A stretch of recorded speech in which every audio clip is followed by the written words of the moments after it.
안녕하십니까. 광주 전남권 뉴스입니다. 국회의원 선거가 1년여 앞으로 다가오면서 선거제도를 고치자는 논의가 다시 시작됐습니다. 특히 이른바 사표를 줄이기 위한 중대선거구제가 화두인데 정작 민심은 무르익지 않은 모양새입니다.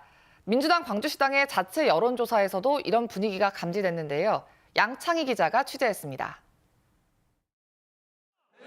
선거구마다 국회의원 한 명만 뽑을 게 아니라 2등, 3등도 당선되도록 제도를 바꾸자. 해묵은 과제였던 중대선거구제 개편.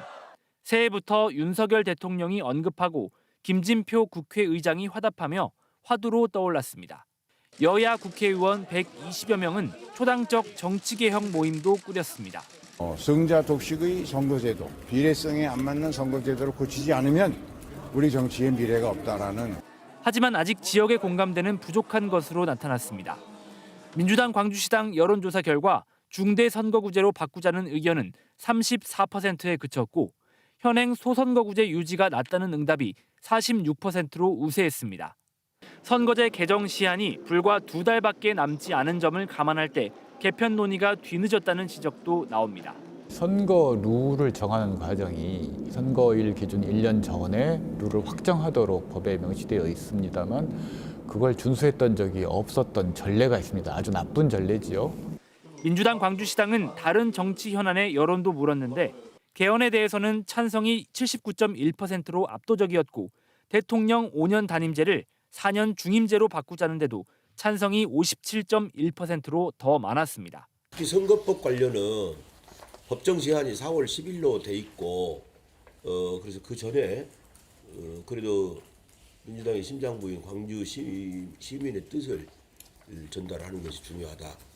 민주당 광주시당 정치개혁특위는 다음 달까지 선거제 개편 등과 관련한 입장을 정리해 중앙당에 전달할 계획입니다. KBS 뉴스 양창입니다.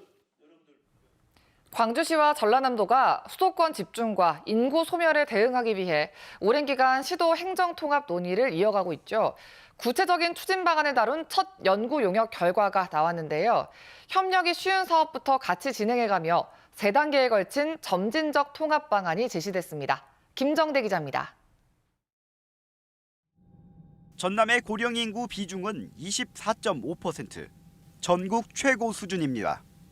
그런가 하면 광주는 지난 20년 사이 영유아 비중이 가장 빠르게 준 지역으로 꼽힙니다. 청년 인구의 수도권 유출은 늘어만 가고 지역 경제는 날로 쪼그라드는 현실. 광주시와 전라남도 행정통합 논의는 이 같은 지역 소멸 위기에 대한 공동 대응 취지로 촉발됐습니다. 광주 전남 행정통합에 첫 발을 내딛게 돼서 매우 뜻깊게 생각을 하고 기쁘게 생각을 합니다. 2년 전 민선 7기 때 시작된 시도 행정통합 연구 용역 결과가 최근 공개됐습니다.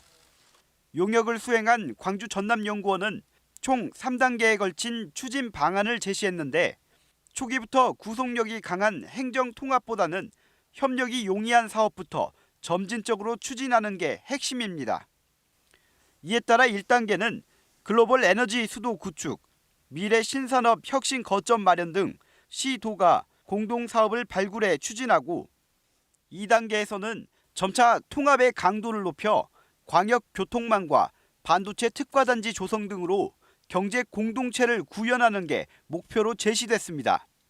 최종 3단계에 이르러서야 통합 지방정부 형태의 행정 개편을 논의할 것으로 보입니다.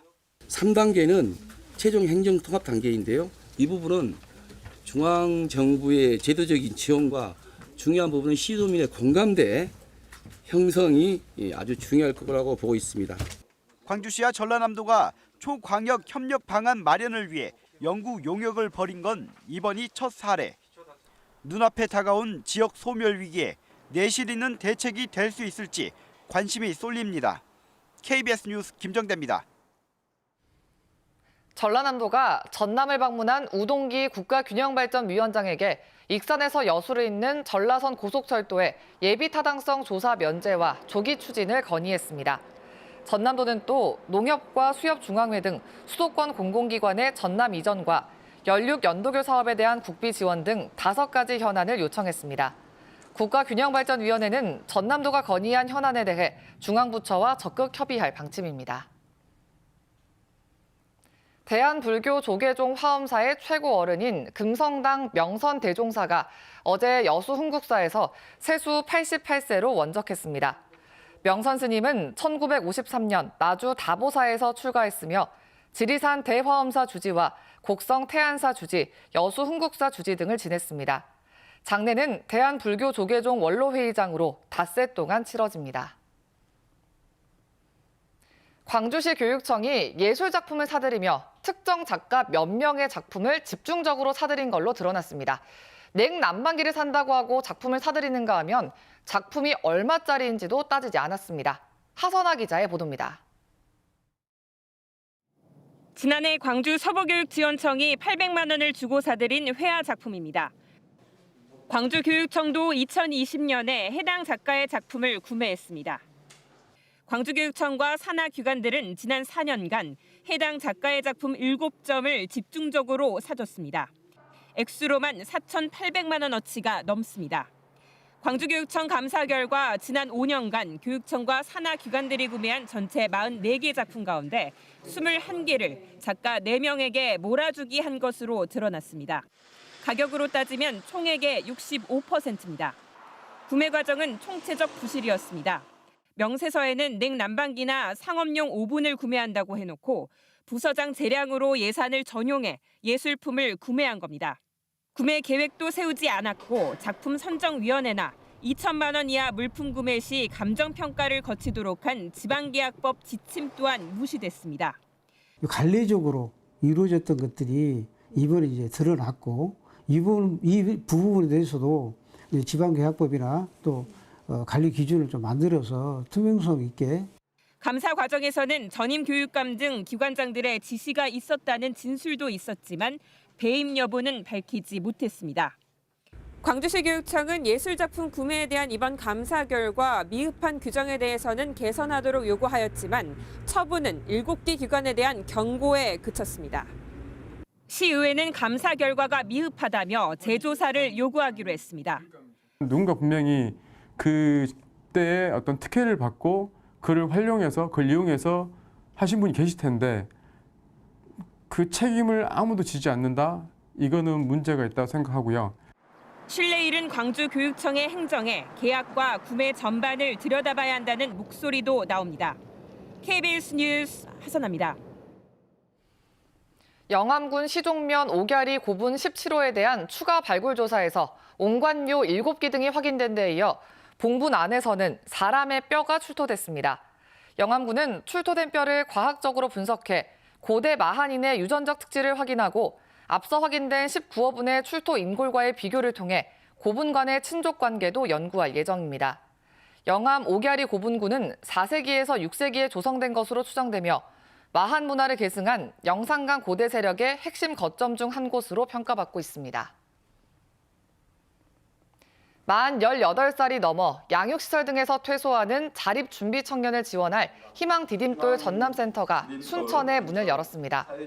전라남도는 어제 순천 청소년 수련관에서 희망 디딤돌 전남센터 개소식을 열고 양육시설 등에서 보호 종료된 청년이 안정적 환경에서 자립을 준비할 수 있도록 주거 공간과 교육을 제공한다고 밝혔습니다. 전라남도는 삼성과 사회복지공동모금회 후원으로 순천시 금곡동에 자립준비 청년을 위한 주거 공간도 마련했습니다.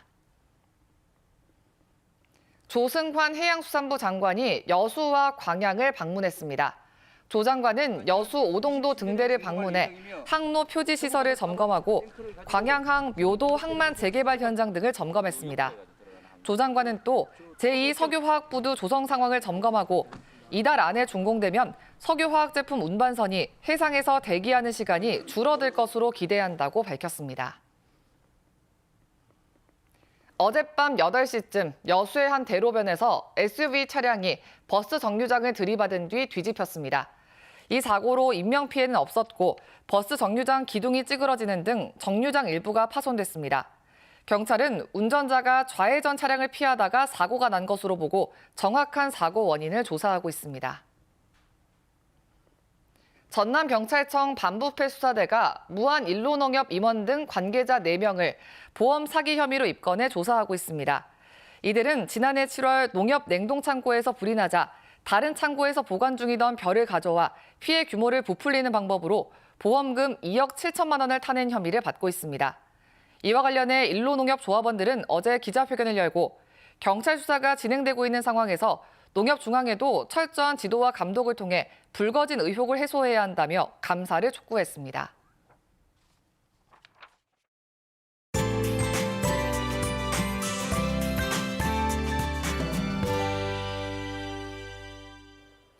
주말까지 큰 추위 없이 대체로 맑겠습니다. 오늘 아침은 기온이 대부분 영하권이긴 하지만 광주가 영하 1.2도로 어제보다 조금 높게 시작하고 있고요. 낮 기온도 5도로 예년 이맘때 겨울 날씨가 예상됩니다. 주말 동안에도 아침에는 다소 쌀쌀하지만 낮 기온은 점차 올라 비교적 포근해지겠습니다. 전남 동부 지역을 중심으로는 대기가 건조해지고 있습니다. 구례와 여수, 순천과 광양에는 건조주의보까지 발효 중인데요. 주말에 캠핑이나 정월대보름 행사 등 야외 활동 계획 있으신 분들은 화기 사용에 각별히 주의하셔야겠습니다. 다음 자세한 지역별 날씨입니다.